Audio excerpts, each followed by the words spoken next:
संविधान लागू होने से पहले SC/ST का आरक्षण चल रहा था सेंट्रल लेवल पे भी। पूना पैक्ट आपको पता ही है ना। तो पूना पैक्ट के बाद से सहमति थी कि मतलब पार्लियामेंट के इलेक्शंस में भी, स्टेट के इलेक्शंस में भी SC/ST को रिजर्वेशन मिलेगा। SC को SC कहा 1935 में गया, पहले डिप्रेस क्लास कहते थे, और ST को ST आज़ादी के बाद कहा गया। तमिलनाडु, आंध्र प्रदेश, इन सब स्टेट्स में, इनके तब नाम ये नहीं थे, तब मद्रास एक स्टेट का नाम था, है ना। हाँ, तो उसके पहले नाम अलग अलग थे। इन सब में OBC रिजर्वेशन भी चल रहा था पहले से।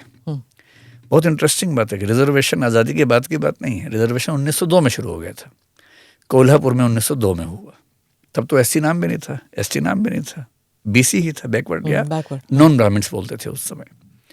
कोल्हापुर में 1902 में हुआ, 1917 में बड़ौदा में हुआ, 1921 में मैसूर में हुआ, 1927 में मद्रास में हुआ, 1935 में जिस त्रावणकोर कोचीन कहते हैं वहाँ हुआ। इन सब में आरक्षण आज़ादी से बहुत पहले से चल रहा है।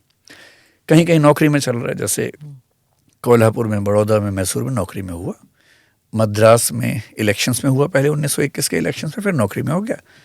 और ऐसे ही केरल में भी 1935 में नौकरी में हो गया। तो दक्षिण के लोग OBCs के आरक्षण को लेकर आज़ादी के पहले से मेंटली तैयार थे, और वहाँ OBCs का अनुपात बहुत ज़्यादा है, वहाँ जनरल कैटेगरी की बहुत कम आबादी है। तो वहाँ वो सब पहले हंगामे हो चुके हैं, खूब हंगामा उस समय हुआ। विश्वेश्वरैया जो कि दीवान थे मैसूर के महाराजा के, वाडियार के, विश्वेश्वरैया जिनको हम इंजीनियर्स डे मनाते, जिनके लिए बड़े महान इंजीनियर थे। दीवान का मतलब PM। मैसूर महाराजा के PM थे, मेरिटोक्रेसी के समर्थक थे, OBC आरक्षण के घोर विरोधी थे। उन्होंने इस्तीफा दे दिया, उसके बाद भी आरक्षण लागू हुआ था। इतनी मतलब लड़ाइयाँ हो चुकी हैं वहाँ पर पहले। नॉर्थ में लड़ाइयाँ नहीं हुई उस समय, महाराष्ट्र में भी हो गई थी, कोल्हापुर से शुरू हुआ था, है ना। तो महाराष्ट्र को भी आदत है इन चीज़ों की, वो समाज अब उससे थोड़ा सा आगे निकल गया है। नॉर्थ में क्या हुआ है, ये लड़ाइयाँ 1970s के बाद शुरू हुई हैं। पहले कांग्रेस का एक छत्र राज रहा, 70s में थोड़ा सा हुआ, 80s के अंत में आते आते बहुत ज़्यादा हुआ जब मंडल कमीशन आया। और मंडल कमीशन आने की बैकग्राउंड पता है कि जब जनता पार्टी 1977 के बाद आई 2 साल के लिए, उन्होंने मंडल कमीशन बनाया, मंडल कमीशन की रिपोर्ट आ गई, तो इंदिरा गांधी की सरकार आ गई। तो 80 से 84 इंदिरा गांधी, 84 से 89 राजीव गांधी ने उस रिपोर्ट को दबा के रखा, क्योंकि वो इंटरेस्टेड नहीं थे उसमें। 89 में VP सिंह गए, वहाँ से नॉर्थ की पॉलिटिक्स चेंज हुई पूरी तरह से। उन्होंने 1990 में मंडल कमीशन को लागू कर दिया, और एक झटके में पॉलिटिकल जो डिस्कोर्स था, नैरेटिव से हमारा चेंज हुए। OBC सेंट्रिक पॉलिटिक्स शुरू हुई। जनरल कैटेगरी को SC/ST का नाम 2012 में रेगुलेशंस में था, उसको लेकर चिंता नहीं थी, क्योंकि SC/ST एक्ट समाज में चलता है, उसको लेकर तनाव रहता है। 2018 में वो तनाव देखा हमने, सुप्रीम कोर्ट जजमेंट आया, उसके खिलाफ देश भर में बहुत विद्रोह हुआ। हाँ। सरकार को फिर से एक्ट बनाना पड़ा, वो सब देखा हमने। पर जनरल कैटेगरी को लगता है कि कॉलेज में जब हमारे बच्चे जाएंगे उन पे केस लग जाएगा, तो ये तनाव की बात ज़्यादा है कि भाई बच्चे पढ़ने जा रहे हैं और उन पे केस लग जाएगा, बिना बात के लगेगा, तो हम कैसे मान लें। जनरल कैटेगरी और SC/ST समाज के बीच में ठीक ठाक गैप भी है, except the creamy layer of the SC and ST। OBCs के साथ क्या है कि OBC एक तो बहुत बड़ा ग्रुप है, minimum 52%, and it can go up to 68-65% in a given society.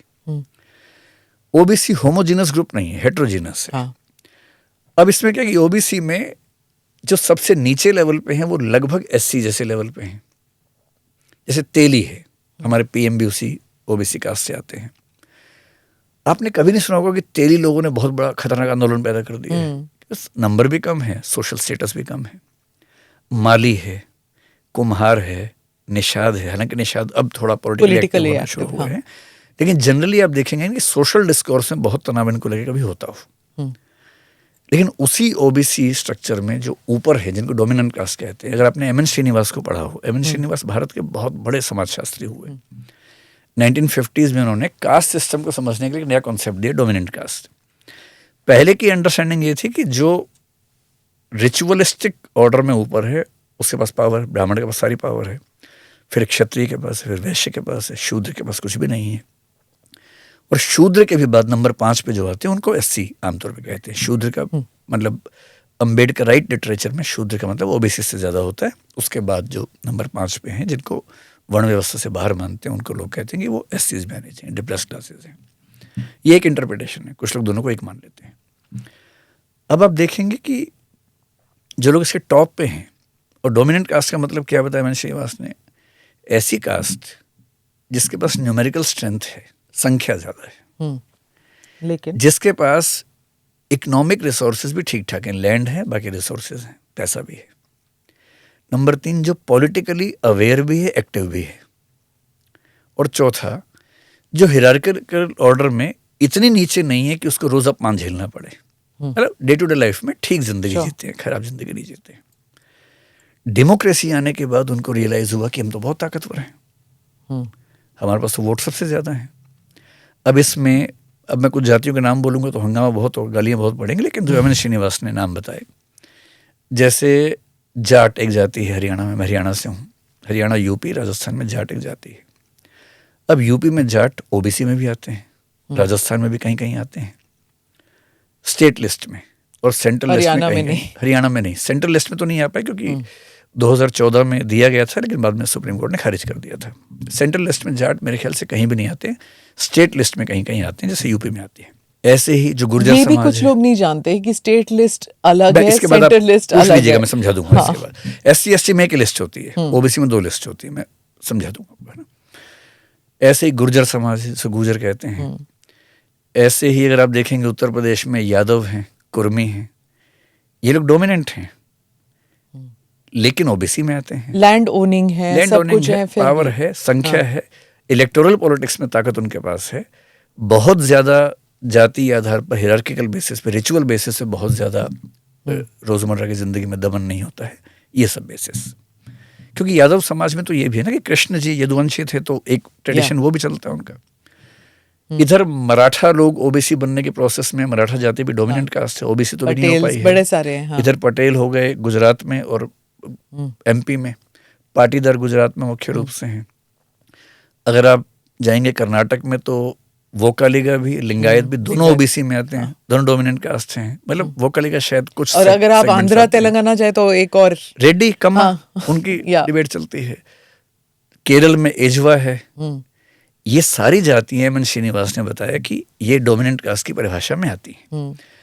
SC ST समुदाय में कोई भी वर्ग डोमिनेंट कास्ट नहीं बन पाया आज तक, इसलिए सीधी फाइट जनरल से नहीं होती। इनकी जो ओबीसी का जो अपर हिस्सा है, जो डोमिनेंट कास्ट में है, उसकी फाइट होती है।